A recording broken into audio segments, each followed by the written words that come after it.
Assalamualaikum warahmatullahi wabarakatuh. Perkenalkan, nama saya Yohanes Blessing Sibarani dari Fakultas Ilmu Komputer, eh, jurusan Teknik Informatika Universitas Brawijaya angkatan 2018. Saya merupakan salah satu mahasiswa yang mengikuti program Bangkit 2021. Pada program Bangkit, saya mengambil Learning Path Mobile Development. Bangkit sendiri adalah sebuah program yang diinisiasi oleh Kemendikbud, Google, Gojek, Tokopedia, dan Traveloka beserta dengan Universitas Mitra Bangkit untuk meningkatkan kompetensi mahasiswa untuk berkarir dalam bidang teknologi. Seksi Bangkit sendiri itu dimulai pada tanggal 15 Februari 2021, di mana pada tanggal 15 Februari 2021 itu merupakan opening session di mana kami dijelaskan mengenai apa saja yang akan kami lakukan selama Bangkit. Dan kurang lebih pada Bangkit kami melakukan pembelajaran dengan dua cara, yaitu sinkron dan asinkron. Secara sinkron kami melakukan yang namanya ILT session, yaitu pertemuan secara langsung tatap muka melalui platform Google Meet antara kami mahasiswa dengan instruktur. Instrukturnya sendiri berasal dari praktisi-praktisi yang sudah berpengalaman di bidangnya, yang akan mengajari kami secara langsung materi-materi yang ada. Kemudian untuk kelasnya sendiri terbagi menjadi dua, yaitu Mobile Development Class dan Career Development Class. Kemudian untuk sesi asinkron sendiri adalah sesi belajar mandiri, di mana kami menggunakan platform yang disediakan oleh Bangkit untuk mempelajari materi yang disediakan dengan pace kami sendiri. Terdiri atas dua, yaitu dari Mobile Development dan dari Career Development. Untuk yang Mobile Development, kami menggunakan platform decoding. Dengan menggunakan decoding, kami mempelajari materi yang ada di coding. Di dalam decoding juga sudah disediakan latihan coding serta submission, di mana kami diharuskan untuk membuat sebuah project yang sesuai dengan requirement yang diperlukan dalam rangka menilai apakah kami sudah memahami materi yang diberikan atau belum. Dan ada total 6 course decoding yang harus kami selesaikan, yang jika selesai akan mendapatkan sertifikat seperti yang ada di slide. Kemudian hasil akhir yang merupakan harapan dari program Bangkit ini adalah Capstone Project. Capstone Project ini sendiri adalah sebuah project akhir yang harus dibuat oleh mahasiswa Bangkit, di mana kami dibentuk menjadi satu kelompok dengan 6 orang, di mana setiap learning path menyumbangkan 2 orang ke dalam sebuah tim. Kami diminta untuk bekerjasama untuk membuat sebuah solusi terhadap permasalahan yang ada dalam kurang lebih 12 tema yang disediakan oleh Bangkit. Dan kegiatan yang ada dalam Capstone ini ada seperti Capstone Project Briefing, di mana kami dijelaskan mengenai Capstone itu sendiri dan tema apa saja yang bisa kami selesaikan. Kemudian tentunya proses pengerjaan Capstone tersebut dan mentoring bersama mentor yang disediakan oleh Bangkit, khusus untuk kelompok saya, itu dibimbing oleh Bapak Adam Mukrahil Baktiar yang merupakan dosen dari Universitas Komputer Indonesia. Lalu kemudian dari Capstone ini kami membuat sebuah aplikasi yang bernama Usahaku. Usahaku sendiri ini adalah sebuah aplikasi yang ditujukan untuk para pelaku UMKM untuk dapat memanage bisnis mereka tidak menggunakan sistem kertas, tapi bisa menggunakan sebuah aplikasi yang bisa mereka bawa kemana-mana. Untuk aplikasi ini sendiri itu terdiri atas 4 fitur. Yang pertama adalah fitur manajemen bisnis yang merupakan fitur utama. Di sini kita bisa menambahkan bisnis kita, menambahkan produk yang kita miliki di bisnis tersebut, melakukan purchase dan sell, dan tentu saja mendapatkan sales summary yang diperlukan untuk memperoleh insight mengenai bisnis kita. Kemudian ada fitur trends, di mana kita bisa mengecek tren berdasarkan hari dan tahun, dan kita juga bisa mengecek tren berdasarkan keyword yang ingin kita ketikkan. Kemudian ada fitur kedua, yaitu price prediction, di mana ini akan melakukan prediksi terhadap bahan-bahan dasar yang mungkin dibutuhkan untuk produk kita. Terus yang ketiga adalah yang terakhir adalah fitur sales, di mana ini akan memprediksi seberapa banyak barang yang akan dijual dalam satu hari oleh bisnis kita.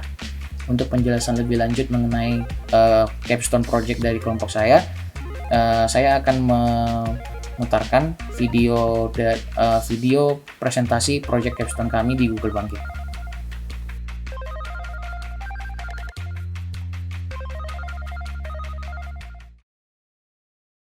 Hello there, we are from the Spiro team presenting Usahaku to support your business. The position of MSME in the national economy has an important and strategic role. The main obstacles are creativity and innovation, conventional business management, as well as lack of marketing strategies and network systems. We choose economic resilience because development in the era of globalization are very dependent on the economic sector. The major problem are the ability to read existing opportunities, still implementing conventional business management and network system among MSME players. So, the main problem is digital economy development caused the decline of the conventional market, and entrepreneurs still depend on paper to manage the business.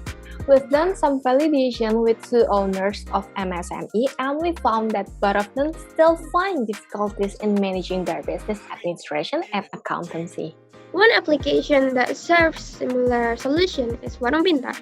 Warung Pintar helps small entrepreneurs in the management of their stalls, but the existing result is not providing a predictive ability or service to maximize their business and still lacking of visualization of sales summary. We provide a solution that helps manage a business digitally and facilitates collaboration between business actors to optimize productivity to support national economic development. This is the mockup and the feature that will be available in our app. The first feature of our app is Trend Checker. With this feature, the MSME's player can see what's the trend for today and adapt to market needs. The second feature of our app is Price Prediction. This is a feature that will predict the price of basic material that's needed for their business. The third feature is Sales Prediction. It can predict how many items will sold in certain days for our product based on previous sales. The fourth feature is Transaction Summary. It will help us summarize income and outcome in our business so we can always check our finances within handreach. For our Android app implementation, we use Android Architecture Component, MVVM Architecture, and Singleton Pattern. Why we use these things? Because first, Android Architecture Component, it has lots of library that will help us in managing our UI component lifecycle and handling data persistence. For the second one, we use MVVM that can separate each code cleanly, make it easier for testing and avoiding reproducible code, so it supports maintainability, testability, and extensibility. And the last one, we use Singleton Pattern to avoid multiple instances of same class in Java Virtual Machine. We use LSTM layer as our machine learning model, which is a type of RNN that has added information by adding memory cells that can store long periods of time. With an MAE of only 0.0036, our model can predict the market price of commodities with only a few errors and up to 10 days. We use the LSTM layer because LSTM yields better results from long-term modeling. Compared with ARIMA, the average reduction in error rates is between 84 until 87, indicating the superiority of LSTM. With LSTM, it can model complex multivariate sequences without need to specify any time windows. For cloud implementation, we use Compute Engine G1 Small that could serve 100,000 requests per second using Node.js, Cloud SQL DB-F1 Micro that enough to serve 8,000 concurrent database connection using MySQL with pooling, Firebase to manage authentication and file storage, private IP to secure the database server, Nginx for proxy server, and Node.js to process all the data and the transaction. This is our progress percentage every week to reach MVP of our solution. Here we have Confluent as input layer, double LSTM layers, and dense layer for the output. Then we trained our model for 500 epochs and we got validation mean absolute error for 0.0146. We tried to predict major G1 sugar price and we got 11,467, and compared to the real price, the error is only 17. Cloud computing is resulting in deploying the Node.js web service, also the machine learning model using TensorFlow.js in the Google Cloud Platform Compute Engine, and the production database is using MySQL deployed at the Cloud SQL. Firebase is used for authentication and storing the files through the Firebase Admin SDK. Nginx is used to implement the proxy server, and Cloudflare is used to protect from internet attack. Our main web service is done by implementing MySQL database structure, resulting in 6 tables responsible to handle user account, business, product, transaction, and the payment method. The Cloud Add main web service is resulting in 41 rows responsible to manage the user account, business, assets, product, transaction, and payment method. The service is also responsible for predicting product price and sales, including getting what trends that MSME should know and engage. So for Android app result, I will demonstrate the application for you so you can see it.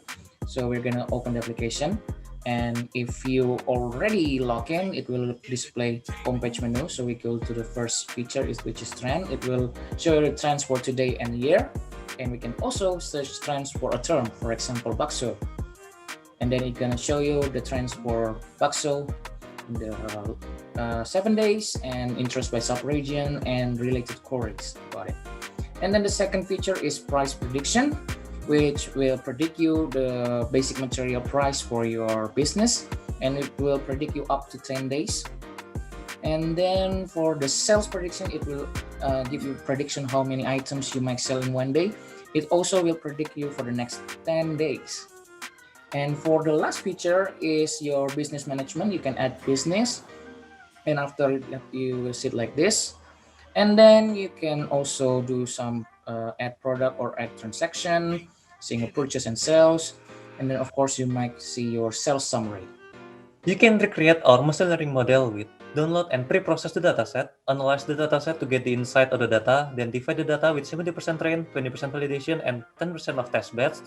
Then train the model with learning rate callback to decide the best, then train the model with the best learning rate, then validating the model, then save the model with segmented format, then load the model to Node.js server with TensorFlow.js. So these are the documentation of block computing. The first is design database structure, and then create web service using Node.js, Express.js, Equalize.js, and TensorFlow.js, and then create MySQL server using GlobeSQL and using private IP. And then the next is create virtual instance using Compute Engine, and then deploy the database to GlobeSQL, and deploy web service into Compute Engine, and then increasing heap size and implement process clustering to increase the web service performance, and then pulling database connection to help in the heavy traffic. And then the next is connecting Compute Engine instance into CloudSQL to the virtual private network. And then the last is attaching CloudFrame to prevent the DDoS or another internet attacks or threats.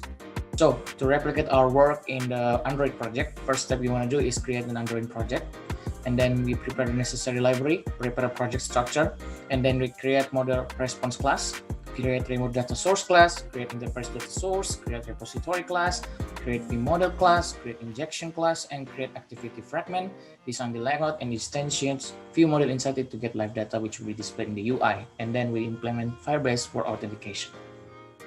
From Kementerian Koperasi dan UMKM Indonesia data in 2018, we find out there are 64 million MSME in Indonesia and 9.7 million in Jawa Timur. With this data, we plan to acquire 485,000 users. We are targeting users between the age 20 and 50 working as an entrepreneur of a small business with 2 to 5 members. Specific things our users do are financial bookkeeping, discovering new items, and making administration manually. Gilang is the owner of Benjai Rice Box in Malang. He is 22 years old and passionate about being an entrepreneur. As an owner of a small business, he likes to do administration, discovering new items, and cooking. Why do you need Usahaku? Usahaku is driven by the purpose of increasing revenue and time efficiency. As we know, digital technology should be regarded as a power multiplier or a leveling up mechanism for MSME. One of the reasons we developed this solution is to increase Indonesia GDP. So, from this solution, we can increase productivity, create new jobs, boost our export, and accelerate social development. This is our roadmap for the next 6 months. With 5,000 funding, we expected a 6-month runway with 60 members, and the asset we will have are copyright, data, and inventory. And with 10,000 funding, we expected a 12-month runway with 80 members. The asset we will have are asset in 5,000 funding and a trained person. This is the member of our team that makes this project possible to be developed. Christian Doksa, Kristi Vivia, Marcelino Prawiro, Ida Bagus, Johannes Bastian, and Mutia Layasi. We hope that we can get the funding and help billions of businesses in Indonesia to make people live better and make Indonesia economy strong and resilient. So, in conclusion, let's make Indonesia economy become tough and sovereign.